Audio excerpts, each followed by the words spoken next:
Now, as we are knowing that, what about ionization enthalpy of D and F block element?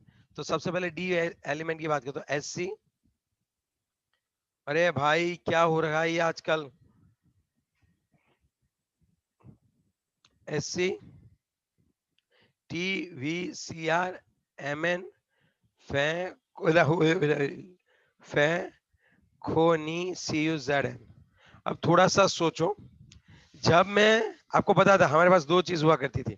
Atomic size की बात करें तो स्कैनेडियम से titanium और vanadium तक जाते थे तो साइज डिक्रीज होती थी, फिर ऑलमोस्ट सेम रहती थी, और फिर कॉपर और जिंक में थोड़ी बहुत बढ़ती थी। याद आया आपको ये बात? Yes sir. ओके, ऐसा क्यों होता था? दोनों यहाँ पे बहुत ही अच्छे से काम करते थे। शील्डिंग इफेक्ट और I can say screening effect, yes और नो? स्क्रीनिंग इफेक्ट और जेड इफेक्टिव। जैसे आप लोग कहाँ जा रहे हो, लेफ्ट हैंड साइड से राइट हैंड साइड जा रहे हो, धीरे धीरे धीरे इलेक्ट्रॉन जो है वो कहाँ पे दाखिल हो रहे हैं? डी ऑर्बिटल में दाखिल हो रहे हैं, हाँ या ना? और जेड इफेक्टिव कहाँ पे होता है वो बताओ, जेड इफेक्टिव कहाँ पे होता है एग्जैक्टली? सेंटर पे। न्यूक्लियस। न्यूक्लियस। तो ये भी बढ़ता जा रहा है। इनिशियल स्टेज की बात करें तो हमें पता है, एज सच हम लोग कहाँ से कहाँ जाएंगे बच्चों? राइट हैंड साइड से लेफ्ट हैंड साइड से राइट हैंड साइड जाएंगे। स्क्रीनिंग इफेक्ट भी बढ़ेगी और जेड इफेक्टिव भी बढ़ेगा, लेकिन जेड इफेक्टिव इज डोमिनेंट। कौन डोमिनेंट रहता है, कोई बताएगा मुझे? Z effective. Z effective. हाँ, जेड इफेक्टिव कैसा होता है बच्चों बताओ? कुछ ज्यादा ही डोमिनेंट। डोमिनेंट होता है। तो अब क्या होता है एग्जैक्टली कि जैसे जैसे आप लोग लेफ्ट हैंड साइड से राइट हैंड साइड जा रहे हो, यहाँ पे आयोनाइजेशन एंथैल्पी जो है वो धीरे धीरे क्या होती जाती होगी बच्चों?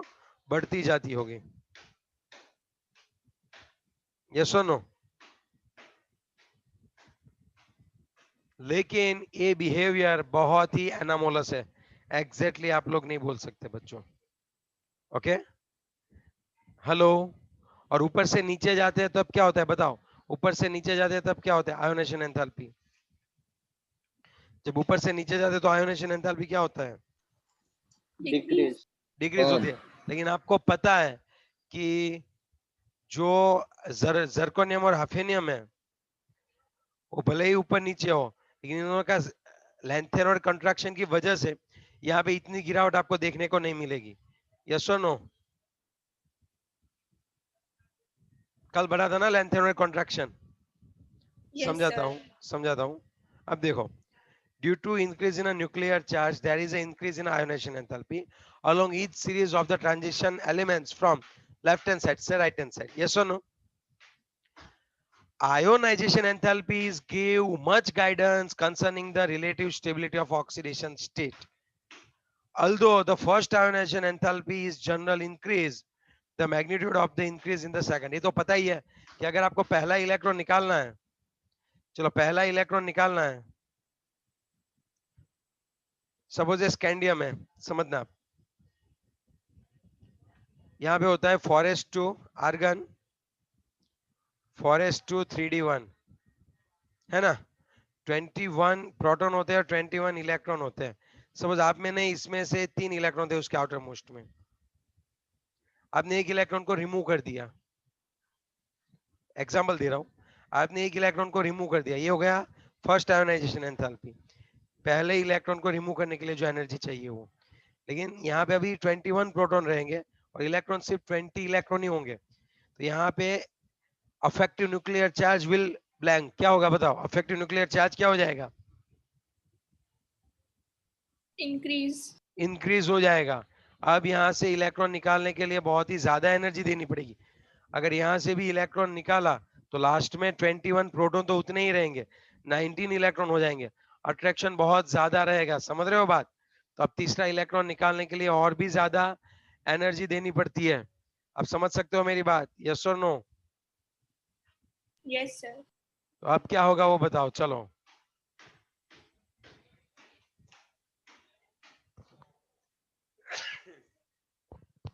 अब क्या होता होगा वो बताओ चलो। कि इससे हम ये बोल सकते हैं कि फर्स्ट आयोनाइजेशन एंथैल्पी जो होती है वो कम होती है, फिर सेकंड बढ़ती है, फिर उसके ज्यादा क्या होता है, थर्ड, जो है वो ज्यादा बढ़ती है। समझे आप बात? Yes, sir. और दूसरा आप देखो, ionization enthalpies give some guidance concerning the relative stability of oxidation state। ये बोलना चाहता है आयोनाइजेशन एंथैल्पी जो होती है उससे हमें थोड़ा बहुत स्टेबिलिटी के बारे में आइडिया मिलता है कि कौन सा स्टेट ज्यादा स्टेबल है। मैं समझाता हूँ कैसे। मैग्नीशियम है तो 12 प्रोटॉन 12 इलेक्ट्रॉन हुआ करते हैं। जब मैं पहला इलेक्ट्रॉन रिमूव करूं 12 प्रोटॉन 11 इलेक्ट्रॉन, फिर दूसरा रिमूव करूं तो 12 प्रोटॉन 10 इलेक्ट्रॉन। 10 इलेक्ट्रॉन की वजह से इसकी इलेक्ट्रॉनिक कन्फिगरेशन हो गई नियो। तो यहाँ पे पहली आयोनाइजेशन एंथैल्पी और दूसरी आयोनाइजेशन एंथैल्पी ओके ओके थी, लेकिन अब इधर से इलेक्ट्रॉन निकालने के लिए बहुत ज्यादा एनर्जी देनी पड़ेगी। कोई बताएगा ऐसा क्यों? कोई मुझे बता पाएगा कि डेल्टा IeH3 जो होता है बहुत बहुत बहुत कैसा होता है बच्चों? ज्यादा होता है। कोई मुझे बता पाएगा क्या? यस और no? Because second ionization enthalpy के बाद नियॉन जैसा उसका नोबल गैस कॉन्फ़िगरेशन हो गया था, यस जो यस, स्टेबल। ये बात हो गई। अब आप समझे बात? यस और नो? है ना? Yes. Yes. Yes. ओके, तो अब क्या होता होगा वो बताओ। चलो नेक्स्ट की बात करें तो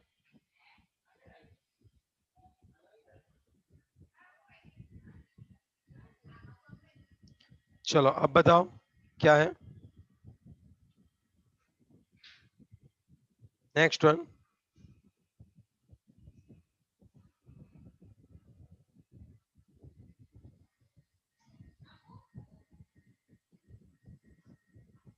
हेलो, मैग्नीशियम का पहला इलेक्ट्रॉन इजीली निकलेगा, फिर दूसरा इलेक्ट्रॉन निकलेगा, फिर तीसरा, लेकिन तीसरे में यहाँ पे बहुत बहुत ज्यादा एनर्जी चाहिए। ये क्या बताता है? Mg+2 is a more stable, क्योंकि उसकी इलेक्ट्रॉनिक कन्फिगरेशन नियॉन की तरह होगी। अगर आपको आयनाइजेशन एंथैल्पी बहुत ज्यादा देनी पड़ रही है, अगर आपका एटम इलेक्ट्रॉन निकालना नहीं चाहता है, तो इसका मतलब क्या हो सकता है बताओ बच्चों? इसका मतलब क्या होता है वो बताओ। नोबल गैस कॉन्फ़िगरेशन अटेंड के लिए। हाँ, कौन सा नोबल गैस कन्फिगरेशन क्या हो गया बच्चों? अटेंड हो गया है। समझे आप बात? यस और no? Yes, sir. Yes, sir. तो यहाँ पे भी ऐसा ही है। ऐसा एग्जैक्टली जरूरी नहीं है नोबल गैस, अगर दोनों में कंपैरिजन करें तब भी पता चलेगा कि कौन ज्यादा इजीली इलेक्ट्रॉन दे रहा है कौन नहीं दे रहा है। मींस हम लोग ऑक्सीडेशन स्टेट की स्टेबिलिटी आयोनाइजेशन एंथैल्पी से निकाल सकते हैं। अब आप समझ सकते हो the increase in ionization enthalpy is primarily due to increase in nuclear charge. N-D में जो है वो क्या होते हैं? न्यूक्लियर चार्ज बढ़ते हैं। और हमें पता है कि consequently the increase in ionization enthalpy along the period of d block element is very small। लेकिन याद रखना कि इतनी भी ज्यादा एक साथ बहुत डिफरेंस नहीं आ जाता है, धीरे धीरे ही बढ़ता है, बहुत ज्यादा डिफरेंस नहीं होता है। यस और नो? Yes, sir. चलो नेक्स्ट वन अगर हम बात करें तो ये नीचे देखो क्या लिखा है। In 5D series ineffective shielding by 4f electron. Ineffective shielding by 4f, lanthanoid contraction था कि नहीं? Yes, sir. ये वो बोलना चाहते हैं। मैं समझाता हूँ कैसे। चलो इससे आपको पता चलेगा कि किस तरह से आपको स्टेबिलिटी निकाल सकते हो। आयोनाइजेशन एंथैल्पी और स्टेबिलिटी के बीच में किस तरह से होता है देखो। With the ionization enthalpy we can predict which of two element in a given oxidation state is thermodynamically more stable। अब आप सोचो आपके पास एक है M0 है और उसको हम M+2 में कन्वर्ट कर रहे हैं, तो आयोनेशन एंथैल्पी कितनी चाहिए? I+ प्लस I2 चाहिए। और अगर स्टेट 4 है, M+4 जाना है, तब आपको कितनी चाहिए? I1 plus I2 plus I3 plus I4 चाहिए। मतलब सभी एंथैल्पी का हम क्या करेंगे? सम करेंगे। हाँ या ना? Yes, sir. जैसे मैंने आपको बताया Yes, मैग्नीशियम है sir. तो मैग्नीशियम +2 है, तो कैसे करेंगे? पहला इलेक्ट्रॉन निकालने के लिए कितनी एंथैल्पी चाहिए प्लस दूसरा इलेक्ट्रॉन निकालने के लिए कितनी एंथैल्पी चाहिए। यहाँ पे देखो, नीचे देखो आप, निकल में देखो जीरो में से निकल +2 में गए, कितनी एनर्जी देनी पड़ रही है? 2.49 इंटू 10⁻³ किलो जूल पर मोल। प्लेटिनम 0 से 2 देख रहे हो, तो वहां पे कितनी एनर्जी दे रही है? 2.66 इंटू 10⁻³।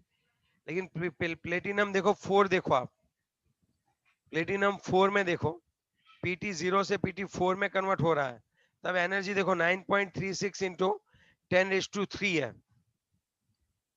तो मतलब इन सभी का इन्होंने याद नहीं रखना है, रट्टा नहीं माना, कोई याद रखने की जरूरत नहीं है। कैसे समझना है वो नीचे लिखा हुआ है। I1 plus I2 for Na2 is less than I1 plus I2 for PT2। देखो प्लेटिनम यहाँ पे, एक सेकेंड ना, ये देखो प्लेटिनम का देखो, प्लेटिनम +2 के लिए, प्लेटिनम +2 के लिए कितना है यहाँ पे? 2.66 इंटू 10⁻³। लेकिन Na+2 जो है वो कितना हो रहा है? 2.49। कौन कम है इन दोनों में से? Na+2। So that one is the more stable. चलो 4 में देखो, Na+4 में कितना, इतना एनर्जी देनी पड़ेगी, और Pt+4 में इतनी एनर्जी देनी पड़ेगी। दोनों में से कम कौन है? PT। Pt+4। Is more stable. आई पूरी बात समझ में कि नहीं आई बच्चों? Yes sir. Yes sir. तो ये देखना होता है और कुछ नहीं होता है यहाँ पे। और सर हमें रट्टा मारना पड़ेगा? बिल्कुल नहीं, सिर्फ दिमाग लगाओ कि Na+2 और Pt+2, Na+2 इजीली क्रिएट हो जा रहा है, so that one is the more stable, that's what. Yes sir. अब हम बात करने वाले ऑक्सीडेशन स्टेट के बारे में। चलो, अब मुझे पता है Sc+3 होगा, ये भी रट्टा मारने वाली बात तो है नहीं। देखो कैसे, मैं बताता हूँ। Sc के आसपास 3 इलेक्ट्रॉन होते हैं, तो 3 को हटा सकता है। Ti के आसपास 4 इलेक्ट्रॉन्स होते हैं, तो ये 2 को हटा सकता है, 3 को हटा सकता है, 4 को हटा सकता है। नहीं समझ में आ रही है ना बात? चलो समझाता हूँ अच्छे से, एक सेकेंड सुनो। अगर Sc है तो इसकी इलेक्ट्रॉनिक कॉन्फ़िगरेशन क्या होती है? Argon 4s2 3d1। अगर इसको आर्गन जैसी इलेक्ट्रॉनिक कॉन्फ़िगरेशन चाहिए, तब इसके ऊपर क्या आएगा? Sc+3। तो Sc की कौन सी ऑक्सीडेशन स्टेट ज्यादा स्टेबल होती है बच्चों, बताओ? Sc+3। Yes, very good. अब मैं अगर दूसरी बात करूं तो, चलो अगर Sc है, Sc के बाद टिटेनियम आता है, आर्गन 4s2 3d2। तो ये देखो, अगर Ti+2 होगा तब क्या होगा? आर्गन 4s0 3d2, या फिर +3 भी हो सकता है, तो 1 आ जाएगा, +4 कर दे Ti+4, तो यहाँ पे कितना हो जाएगा? आर्गन। तो मतलब Ti का कितना होता है? या तो ये +2 कर सकता है, या तो +3 कर सकता है, या तो +4 कर सकता है। आई बात समझ में आपको? यस और नो? Yes sir. वेनेडियम में क्या हो सकता है? तो अब हमें पता है वेनेडियम का क्या होता है? आर्गन 4s2 3d3 5 है टोटल, तो +2 +3 +4 +5। आ रही है बात समझ में भाई कि नहीं आ रही है? लेकिन यहाँ पे क्या होता है, आप सोचो, जब आप यहाँ पे पहुंच रहे हो, जैसे कि यहां तक ओके, Mn तक देखो +7 तक जाता है, लेकिन फिर क्या होगा Mn के बाद में? अगर मैं आपको यहाँ पे समझाऊं, Mn में क्या होता है? 5 अनपेड इलेक्ट्रॉन्स होते हैं। 3d की बात हो रही है, 4s तो 2 रहते ही रहते हैं। अब मैं Mn की बात कर रहा हूं, ये 3d है। अब आप सोचो, 1 2 3 4 5, अब क्या होता है एग्जैक्टली तो मैं आपको बता दूं कि यहाँ पे जो है वो 5 अनपेड इलेक्ट्रॉन है,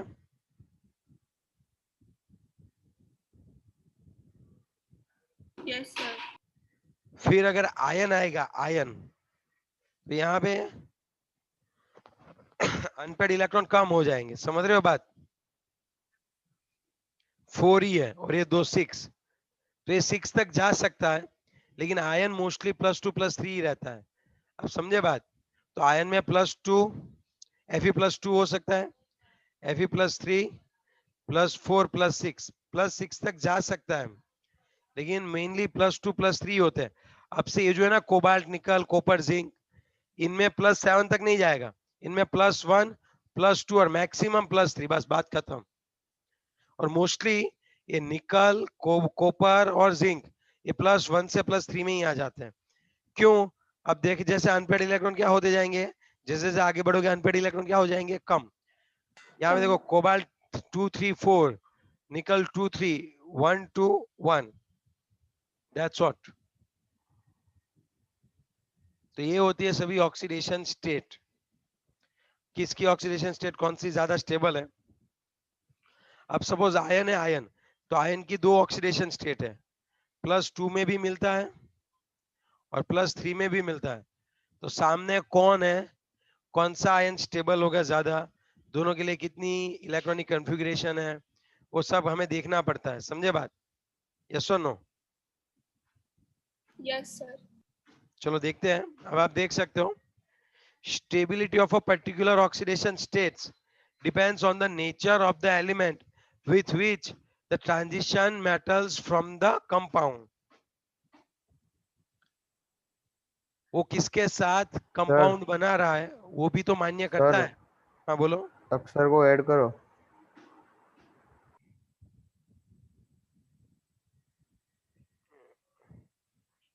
वो ऐड ही है, नहीं आया भाई, उसको बोलो आए फिर ऐड करूंगा, आ ही नहीं रहा है तो। अब ये हमने देख लिया कि सबकी कितनी होती है। एक चीज याद रखना, ये वाला पॉइंट लिख लो, lower oxidation state covalent character, higher oxidation state ionic. Means जैसे जैसे ऑक्सीडेशन नंबर बढ़ता जाएगा उसकी साइज कम होती जाएगी और वो आयोनिक बनता जाएगा। अगर मैं आपको एक चीज बोलूं, जैसे हमने फजान में देखा था, मेरे पास 2 चीज है, एक है FeCl2 है, हमने ऑलरेडी PCl3 और PCl5 में भी देखा था, सेम उसी तरह से। सपोज मेरे पास FeCl2 है और FeCl3 है, so this one is a more ionic in nature, ऐसे बोलते थे हम लोग। यहाँ पे आप देखो, higher oxidation states ionic, higher oxidation states are more stable for a heavier member. Okay, तो आपको ये फजान का रूल ही याद रखना है, तो ये सब अलग से याद नहीं रखना पड़ेगा। यहाँ पे एक होता है ऑस्मियम, ये देखो, द हाईएस्ट ऑक्सीडेशन स्टेट किसकी है बताओ? Highest oxidation state ruthenium, ruthenium and osmium, ये आता है कंपाउंड है OSO4, ये कंपाउंड है जो मैंने आपको ऑक्सीडेशन स्टेट निकालने के लिए बोला था और आपने यहाँ पे +8 निकाला था, so that one is a maximum oxidation number, और वो ऑस्मियम और रुथेनियम का है।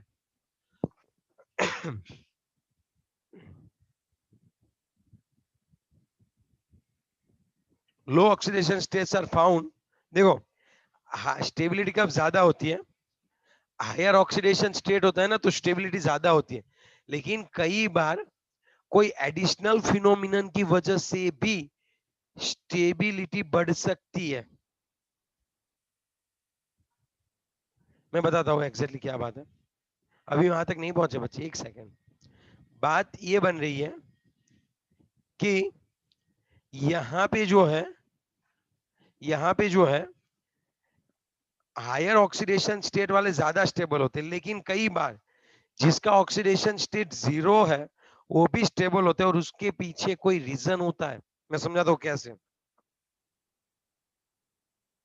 अगर यहाँ पे हम बात करें NiCO4, हम बात करने वाले NiCO, MCQ के तौर पे आप याद रखोगे, तो ये सभी सिग्मा बॉन्ड तो होते ही होते हैं, लेकिन यहाँ पे एक और टाइप का भी बॉन्ड होता है, FeCO5 है, ये कॉम्प्लेक्स कंपाउंड है, हम इसके बाद का चैप्टर वही स्टार्ट करने वाले, डोंट वरी, और उसमें सब लिगेंड आ जाएंगे, डोंट वरी अबाउट दैट।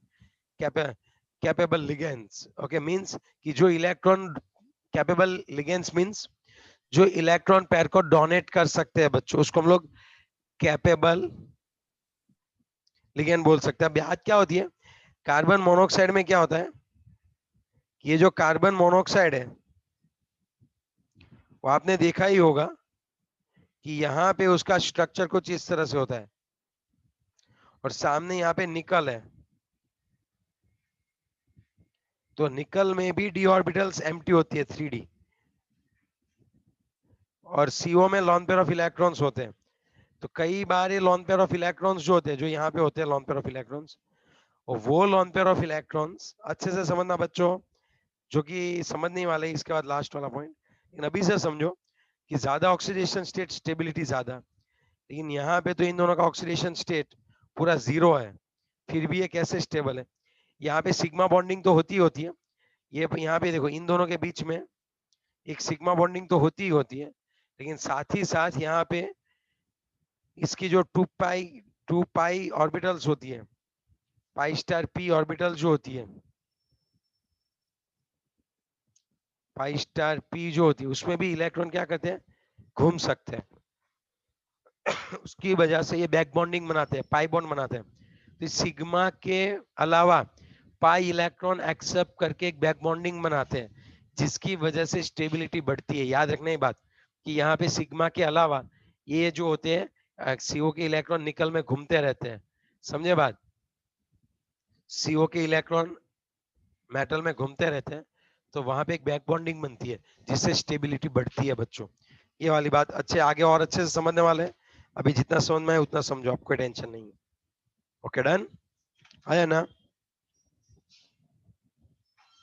लेकिन ये वाला याद रखना कि इन दोनों में इसका ऑक्सीडेशन स्टेट कितना होता है, 0 होता है।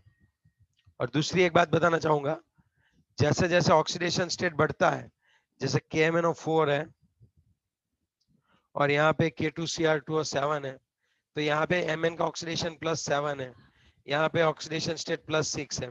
तो अब जब रिएक्शन होगी तो इसका ऑक्सीडेशन स्टेट कम ही होने वाला है, +7 में से कम ही होगा ना, तो खुद का क्या होगा, अब पक्का ये बढ़ने वाला नहीं है, खुद का रिडक्शन होगा। They all are good oxidizing agent यार।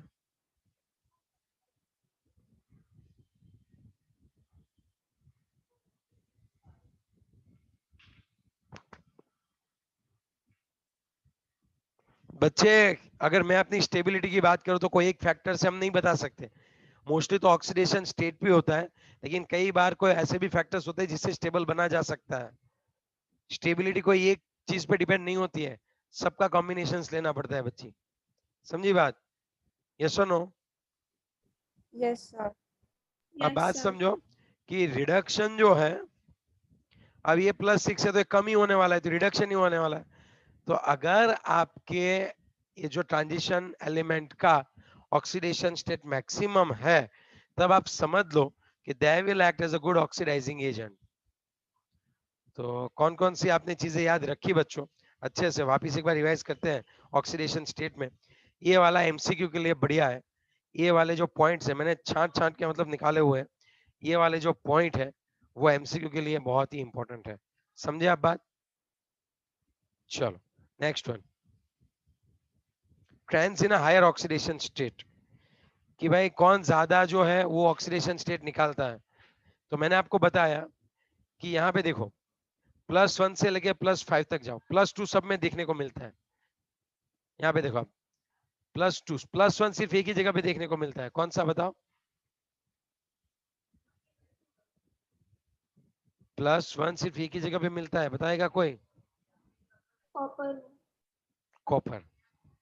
तो उसके साथ भी कौन होगा, या तो क्लोरीन होगा, या तो ये आप देखो 3 एक्स है, एक्स एक्स दिखा हुआ है, वहां पे कोई भी रख सकते हो हैलोजन। जहां पे एक्स डैश है वहां पे आयोडीन मत रखना, जहां पे एक्स डैश है वहां पे कौन नहीं रखोगे आप, आयोडीन। ये देखो यहाँ पे एक्स डैश दिख रहा है आपको, या फिर आप हैलोजन रखो, और हैलोजन में भी कौन से रखने कौन से नहीं रखने आपको पता होने चाहिए, ठीक है। चलो रट्टा मारना है सर, बिल्कुल नहीं, लेकिन बात ये हो रही है हम लोग अभी हमारा टॉपिक कौन सा है वो बताओ, ऑक्सीडेशन स्टेट। हाँ, अब ऑक्सीडेशन स्टेट की बात करें तो अगर आपको हायर ऑक्सीडेशन स्टेट ले जाना है, अब आपको और मुझे दोनों को पता है कि अगर हमें हायर ऑक्सीडेशन स्टेट पे जाना है, सपोज क्रोमियम को +6 तक लेके जाना है और आप यहाँ पे आयोडीन को लेके आओ, चल आयोडीन क्रोमियम को +6 तक ले जाओ, नहीं ले जा पाएगा यार। उसके लिए सामने स्ट्रॉन्ग ऐसा रखो कि उसकी लेटिस एंथैल्पी भी ज्यादा हो और वो अच्छे से उसके साथ जुड़ सके, तो आप क्रोमियम को ले सकते हो, क्रोमियम F6। ऑक्सीजन और फ्लोरीन ये दोनों बहुत ही बढ़िया होते हैं सामने वाले का ऑक्सीडेशन स्टेट बढ़ाने के लिए। समझे आप बात? Yes sir.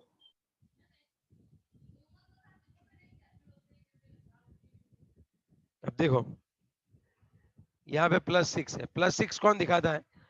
Mn भी दिखाता है, पर Mn+7 दिखाता है कि MnO4 में तो ये तो सिर्फ हैलाइड के साथ है, हाँ?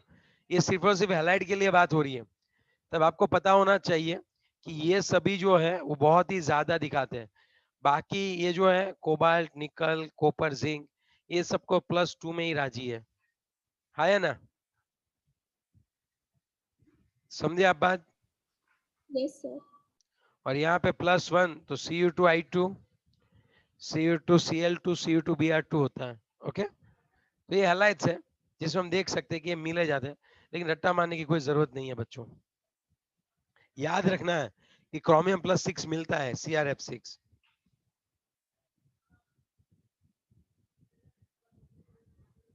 ओके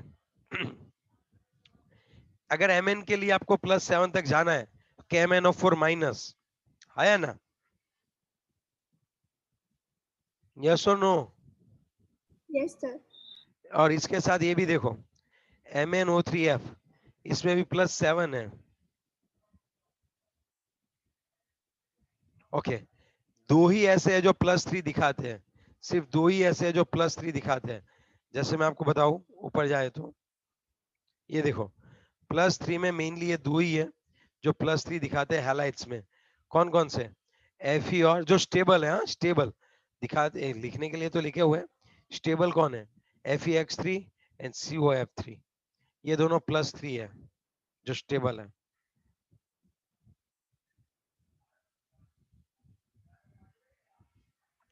ओके, वैनेडियम की मैक्सिमम कितनी होती होगी? सोच के बताओ, वैनेडियम की मैक्सिमम कितनी होती होगी? वैनेडियम की मैक्सिमम कितनी होती होगी? शायद कितनी होती होगी? 3? 5। कैसे? 5 होगी, फॉरेस्ट के भी 2 गिनने हैं शेटा। तो उसके लिए देखो, ओके सर। नो डाउट यार, ये कोई बंदा है जो अनम्यूट हो रखा है। शेटा तू तो नहीं है ना? नहीं, तो ये कौन है? आप ही हो। नहीं यार, चलो नेक्स्ट वन की बात करें तो VF5 में दिखता है +5, और कहाँ मिलता है? जब आप इस VF5 को क्या करते हो, हाइड्रोलाइज करते हो, तब भी आपको VOX3 मिलता है, इसका भी +5 है। और सबसे लो कौन है? VX2 है। ठीक है, वैसे ये तो हमें पता चल ही जाएगा, जैसे कोई कंपाउंड है तो उसमें ऑक्सीडेशन स्टेट क्या है, लेकिन ये बहुत ही जरूरी चीज है। ये लिखो, मोस्ट टाइम भी अभी आया।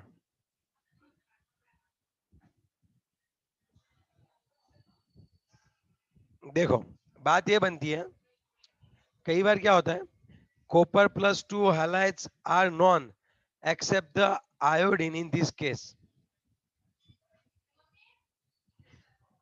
आयोडीन की सिवा बात करनी है, आयोडीन में आपको कभी भी Cu(I2) नहीं मिलता है। क्यों सर, ऐसा क्यों? Cu+2 oxidise I-2I2। ओके, ऐसा समझ में नहीं आ रही बात, अच्छे से समझाओ। ओके, मैं समझाता हूँ। कॉपर है ना, कॉपर के पास 2 होता है। बहुत सही है, बहुत अंडरस्टैंडिंग वाला पॉइंट और बहुत MCQ के लिए बहुत ही काम का पॉइंट। अब समझो, मैं आपको सिखाता हूँ। कॉपर जो है उसके पास 2 ऑक्सीडेशन स्टेट है, Cu+1 एंड Cu+2 है। तो मैं जब +1 की बात करूं, चलो पहले +2 की बात करूं, it's more stable +2। Aqueous solution में +2 ज्यादा स्टेबल होता है। ओए ओए ओए, क्या मजाक कर रहे हो सर? इसकी इलेक्ट्रॉनिक कॉन्फ़िगरेशन जो है Cu प्लस की इलेक्ट्रॉनिक कॉन्फ़िगरेशन होती है 4s1 3d10 और उसमें से 1 मींस 0 और इसकी होती है 4s0 3d9। आप आज तक आपने ये सिखाया है कि इसकी जो है वो स्टेबिलिटी ज्यादा होगी क्योंकि ये कंप्लीटली फील्ड है, ये कंप्लीटली फील्ड है, हाँ या ना? Yes, sir. तो अभी आप हमें ये Yes, बता sir. और अभी आप हमें ये बता रहे हो कि Cu plus two is a more stable, तो मतलब मजाक करने की भी कोई हद होती है यार? कभी भी घुमाओगे क्या हमें? पूरा केमिस्ट्री में घुमाओगे क्या? लेकिन बात सही है आपकी, गैसियस फेज होगा तब मैं आपकी बात समझ सकता हूँ, लेकिन जब एक्वियस सॉल्यूशन में इसको डालोगे, एक्वियस सॉल्यूशन मतलब इन दोनों को पानी में डुबाओ, तब क्या होता है? जब हम पानी में डुबाते हैं तो Cu प्लस टू की साइज कम होती है compare to Cu plus one. आप समझ सकते हो?